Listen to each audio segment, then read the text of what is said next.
Hello everyone, bringing you a video today which is a rundown of the event recently held at Hack Green, Soviet Threat, the Autumn Soviet Threat for 2019. Really enjoyed it as previously. Before we get into the meat of the video, I just want to say a big thank you to another new patron over on Patreon, Derek Todd, who's pledged me on there. Again, thank you very much, as I'm trying to keep up with people who are supporting the channel over there and thanking them on the videos. So a big thank you to Derek Todd for that. But we'll get on now to have a look at the event itself. I will have to apologise for the wind noise on some of the footage here. It was very windy on the Saturday, and unfortunately it was just unavoidable with the stuff I have for filming, that we're going to get considerable wind noise on the microphone. So if that is a problem, I apologise. I think you can hear what I'm saying over it, but I'll probably write some closed captions for this as well, to make sure that they're clear. What I'm trying to get across about the uniforms is clear as well. I did also, something I'll point out just before we start looking at actual footage from the event, bumped into the Armourer's Bench, Matt from the Armourer's Bench, and had a chat with him. So he's put out a video as well, looking at Hack Green, which I'll put a card to in the video. If you haven't seen his channel, I highly recommend going and checking it out. It's brilliant. I hadn't found it myself through YouTube's search and algorithms. It hadn't been, and none of his videos have been suggested to me, but definitely the sort of thing I'd be interested in, and I recommend going and checking his channel out. And as I say, had a little bit of a collab with him, did a bit of a run through of what I was wearing for his video as well. So as I say, I'll put a link to his sort of introductory video in the corner of the of my video here. Go and check out his videos and his channel, well worth subscribing to. But we'll get into looking at the footage I took over the course of the weekend now.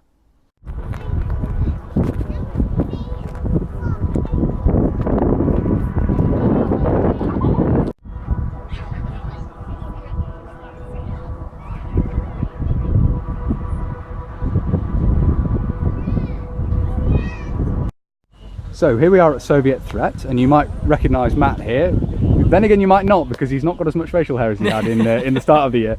But he's going to run over the Soviet kit he's wearing here, which is a bit more typical, I would say, of the Soviet soldier compared to the Afghan stuff we saw you wearing earlier in the year. But take it away. Okay, Matt. so what I'm wearing today is called an Ober 73. The Ober is a contraction. I'm sorry, I'm not going to try and pronounce the full word. It's in Russian and I'd butcher it. It's an updated version of the M69 uniform, which as the name implies, came out in 1968. In terms of cut and shape and material, it's very little different from the M69. The differences were mostly down to insignia on the shoulder boards and the collar tabs, and if they were fitted, which they weren't always, the arm sleeves. Yeah, it's a fairly standard uniform. It's very, I've heard people say it's very dressy looking. It looks quite like a parade uniform, but the fact is it's a field uniform with all these sort of, historically dated items that Western armies just didn't have. Everybody else moved on to more decent gear, and this is really, considering the era it came out, really quite a holdover. It's a fairly basic setup. You have breeches, Spogi jack boots, which are fairly standard, leathery, uncomfortable, horrible jack boots, and a tunic, and obviously the belt system. Now, if the belt system looks a little bit light, it's because it kind of is. The whole Soviet doctrine of the 60s, the 70s, right to the end of the Cold War was fully based on mechanised units. Virtually the entire Soviet army was mechanised. Motor rifles guys, as I'm representing here with the red boards, were usually mounted in BTRs, the big wheel transporters, whereas the tank troops, who have black boards and collar tabs, had the more advanced BMP tracked carriers. And the whole concept, the reason the load looks so light is that the soldier would never really be more than a few hundred metres at best from their vehicle. So all the backpacks, all the heavy gear, all the really expansive stuff would be on or in the transport vehicle. So what you're left with here is a really light load. You have obviously the weapon, you have bayonet for the weapon if your particular role within the squad requires one. We have a 3-cell magazine pouch. This was replaced not long after the arrival of this uniform by a 4-cell pouch for the AK-74, and it also has a pouch for the cleaning bottle and cleaning tools on the side there. Round the back we have the entrenching tool, which is a fairly basic short-handled spade for digging and cutting things and various other things. And going around this side we have a 2-compartment grenade pouch holding either F1 or RGD5 grenades. have, I believe, an RGD5 in there. And here, hung over my shoulder, is an RSH12 gas mask kit, which is the bag, the mask, the filter, the hose for the filter, and a few other ancillary parts. It's standard chemical protective gear and would have been widely issued considering that the Soviets thoroughly anticipated chemical warfare in Europe. And the final item on the belt, right around the back here, is a little canteen, a little tin canteen, enamelled tin, just holds water. It's there, what it's there for. You may notice on the back as well, this rolled up piece of fabric, that is called a Palatka. It's a tent half, come raincoat, come stretcher. It's a bit of fabric, 5x5, and just about anything you could ever need out of a bit of 5x5 fabric. Roughly similar, if not in execution to concept, to the German Zeltbahn in the Second World War. You can throw it on and wear it, or you can carry things, etc. You may notice I'm not wearing a backpack or any other sort of pack. Again, that would have been on the APC, or the transport vehicle, and is actually a fairly sort of simple, it looks, if I can describe it without having it present, it looks like one of those old cartoon swag bags. It's got a little tied off top, it's got some shoulder straps, and it holds cleaning equipment, towels, a few other ancillary parts that you don't really need in the field, but you might need around the camp. And I think, oh, the helmet, of course. This is an SSH-68, sorry, no, beg your pardon, an SSH-60, which is the transition model between the SSH-40, which is World War II era, and the SSH-68, which is slightly more modern but still basically a tin helmet. It's a fairly basic tin helmet. It's got a very crude liner in it. The chin strap is neither particularly comfortable nor practical. It is, however, quite spacious inside within the liner because it's designed to be worn over both summer and winter headgear, and the winter headgear is the very bulky Ushanka cap. So I think that about sums it up. And we're just going to run through the, well, Matt's just going to run through the contents of the gas mask bag now, the haversack. Okay, so this is the RSH12 kit. It's the earlier war kit, but not the immediate post-war kit, sort of 50s, 60s onwards. It was replaced by far more sophisticated gear as the 60s and the 70s rolled. So you start off with, probably the most iconic piece is the face piece. This is an SHM 41, and if it looks similar to a GP5 face mask, you're not far wrong. They're roughly the same thing. The main difference is the filter assembly here sticks out further than on a GP5. It's a hood type mask, like most of the Soviet masks of the era. Not especially comfortable. It uses a Tissot tube system. You can see these raised sections here. As you breathe out into the filter assembly, it siphons some of the air off and blows it up against the lenses. The idea being it stops them fogging. It actually causes them to fog up far more if you're exerting yourself. So, one of the other items in the kit are lens inserts, which come in. No, I will have to dig those out in a moment, sorry. Next piece is the hose. It's a flexible rubber hose. It has a cloth covering on it. Theory being that this is slightly less susceptible to chemical agents. Some of the chemical agents that the Soviets tested would cause the rubber of the hose to corrode and rot, and obviously that would impair the mask. So the fabric covering, the theory is, helps keep it intact a little longer. That screws onto the mask like so. The next part, and possibly the most major kit after the face piece, is an EO14 filter canister. This is sometimes referred to as a coffee can canister because it's sort of vaguely coffee can shaped. There are more rounded ones. This is sort of oblong shaped. It's a composite filter. There is, inside here are layers of activated charcoal, and perhaps most famously, that a lot of people who will know about gas masks know, there's quite a large amount of asbestos in here, hence why I'm keeping both the caps quite firmly on. Asbestos, as horrible as it is if inhaled in its loose form, is actually a very, very good filter medium, particularly for aerosol-based chemical agents. The activated charcoal also helps, and then at the top here is a small layer of just cotton filter. That attaches to the hose, like so, and that forms a complete kit. It's not a hugely comfortable arrangement, I must say. In operational circumstances, the filter will be carried on the soldier's left hip in the bag. Now, I don't know whether you can see very well, but perhaps if I can hold it up here, you'll notice that the bag has two little sewn sections here. Those are actually attached to small wooden blocks, and the filter goes into that section, and those blocks hold it open so that you can force air through it's basically cotton fabric of the bag, so you can breathe without accidentally choking on your own gas mask case.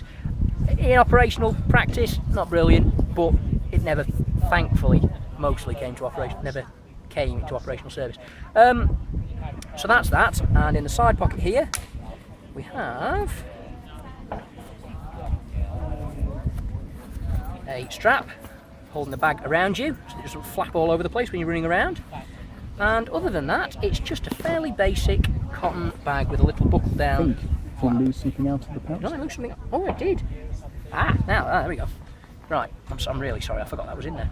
It is this, when I spoke about the lens inserts, one of the other options for defogging the lenses or stopping them from fogging is essentially a small tube. It fell off in there, you can see. It's essentially wax, a Vaseline-like wax, and you smear it all over the lenses, the inside of the lenses, and the theory is it stops them fogging. Operationally, again, not great. It tended just to smear the lenses, make everything very hazy. Your visibility in these masks isn't great anyway because the lenses are not forward facing. That's okay, but it makes the usage of optics a little bit difficult, and of course the amount of peripheral vision you get out of any gas mask, particularly one with relatively small round lenses, just isn't great. So it would have done its job. It would not have been comfortable while it was doing it, but the alternative was to choke to get to death on various horrible chemical agents. So that is the RSH12 chemical kit. Fantastic, thank you very much, Matt. Okay. Okay, so I'm just going to run through the uniform I'm wearing here. This is for a private soldier in the parachute regiment, the mid-1960s. That's what I'm representing here. Starting at the top and working down as I normally do, we have the airborne beret, the red beret, the parachute regiment cap badge, and this is an original 1964 dated example kindly lent to me by Alan. Another piece of iconic airborne uniform is the camouflage smock from Enison. This is a 1970s example, given the labelling and so forth, but it is basically the same as that worn in the 1960s. Various different patterns of camouflage were used at the time, and this is one of them. You've certainly seen different manufacturing runs and so forth. The web equipment is the 1958 pattern web equipment. These are all early issue components of the 1958 pattern web equipment. Of course, it's very recently been introduced. At the front here we have the two ammunition pouches. The left ammunition pouch, of course, carries the bayonet for the self-loading rifle, which we'll talk about in just a moment. On the right here, excuse me, we have the 1944 pattern water bottle carrier and the 1944 pattern water bottle. Quite commonly used with 1958 pattern early on, but particularly the parachute regiment had an affinity with 1944 pattern, so you commonly see parachute regiment soldiers using these carriers. And then round at the back we have the rear pouches, the colloquially termed kidney pouches, which obviously carry mess tins, spare socks, rations, that sort of thing. Moving down the uniform, we have the combat trousers from the 1960 pattern combat uniform, and then in terms of footwear we have the DMS ankle boots, obviously the directly moulded rubber-soled ankle boots, with anklets, which are a carryover from the Second World War, of course, still quite commonly worn in the 1960s. The weapon carried is the standard issue rifle of the British Army at the time, which is the self-loading rifle, the L1A1, which is the British-made version of the FN FAL, the 7.62, a very effective weapon, and as I say, standard issue to the British Army at the time. Okay, so this is the other 60s uniform I have with me this weekend. It's basically very similar, most of the components are the same, but this is for a line infantry regiment, and it therefore differs somewhat. Talking about the beret, starting at the top as usual, this is the standard issue midnight blue beret with the cap badge of the Lancastrian Brigade. Now the British Army in the late 1950s instigated the formation of several large brigades which wore a brigade cap badge, basically grouping regiments from geographical areas in the country, and of course the Lancastrian Brigade grouped various Lancashire infantry regiments. So private to the Lancastrian Brigade. The smock, of course, in this case is the standard issue 1960 pattern combat smock, and this is a first issue example. Details of the two different issues can be seen in the video I've filmed on the 1960 pattern combat uniform. Again, the web equipment is standard 1958 pattern, again with first issue components, worn more completely this time. We don't have the pack, but as usual, as we saw previously, we have the ammunition pouch at the front here, bayonet on the left-hand ammunition pouch. We move around to this side here. We now have the standard issue, the 1958 pattern water bottle pouch with the 1958 pattern water bottle inside. We again have the kidney pouches at the rear there. And underneath them this time we have the cape carrier with the 1962 pattern poncho rolled up inside. And we also have the lightweight shovel attached at the rear. Obviously the head of that has been camouflaged with, you can see that the head of it has been camouflaged with Hessian. So the equipment is worn with basically more of the components fitted than we saw previously with the parachute regiment. The reason for this is the parachute regiment during the 1960s was more commonly employed outside of Europe and tended to wear a slightly stripped down version of the 1958 pattern web equipment on those duties, and this is more what you would see worn on exercise in Europe, for example.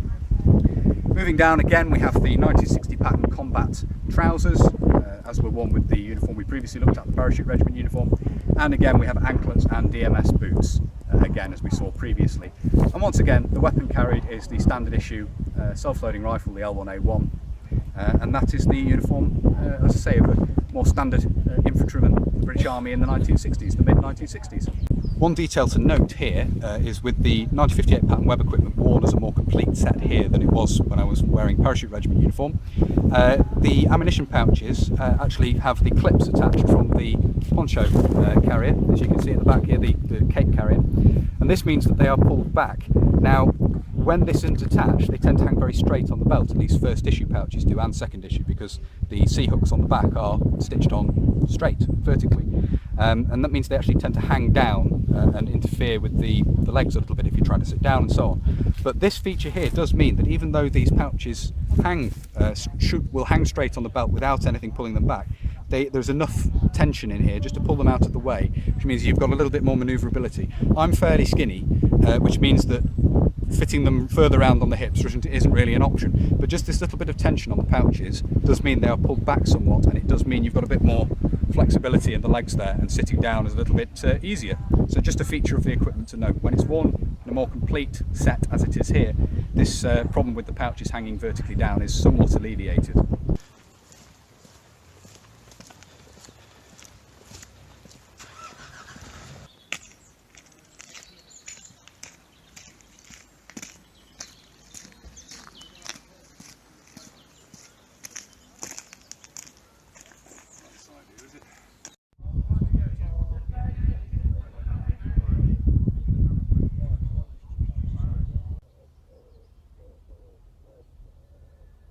So there we are, that was Soviet Threat 2019, a very enjoyable event again.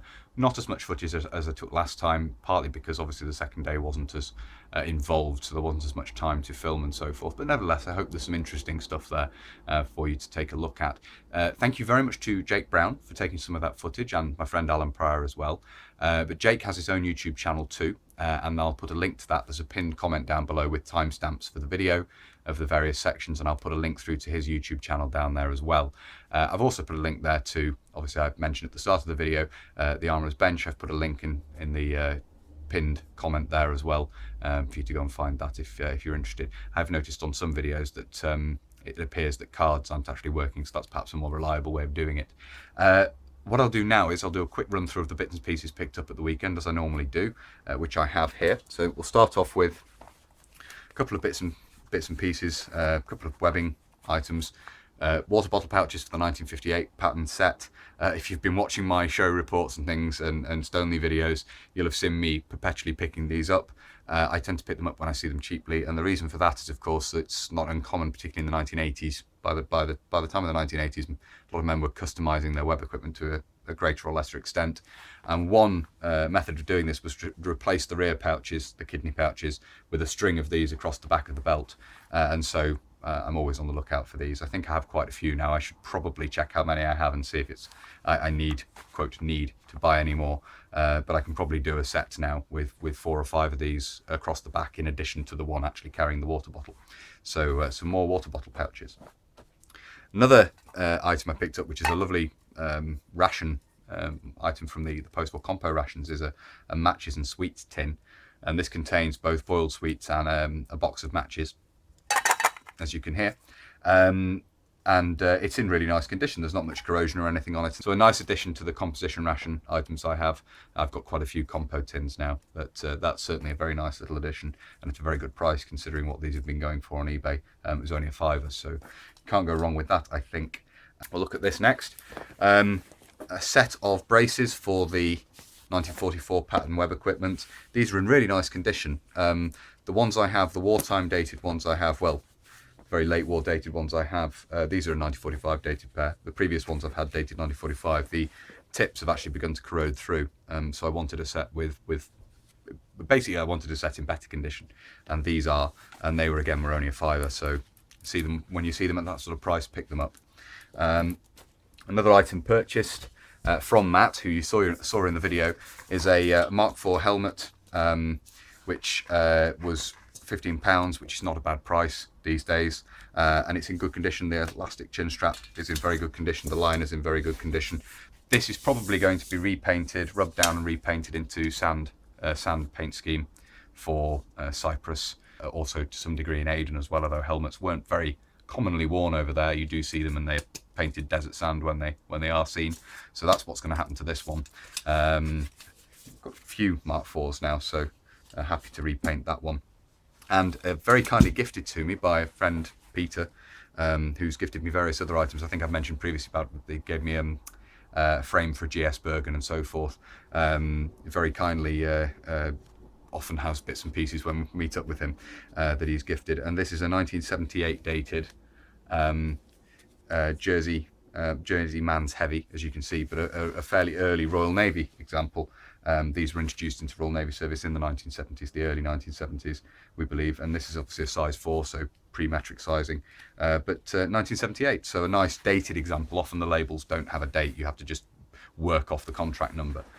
So it's in really nice condition, and a nice addition to the collection. Obviously something that was a very long-lived piece of Royal Navy uniform, but nice to have one that actually dates from the 1970s.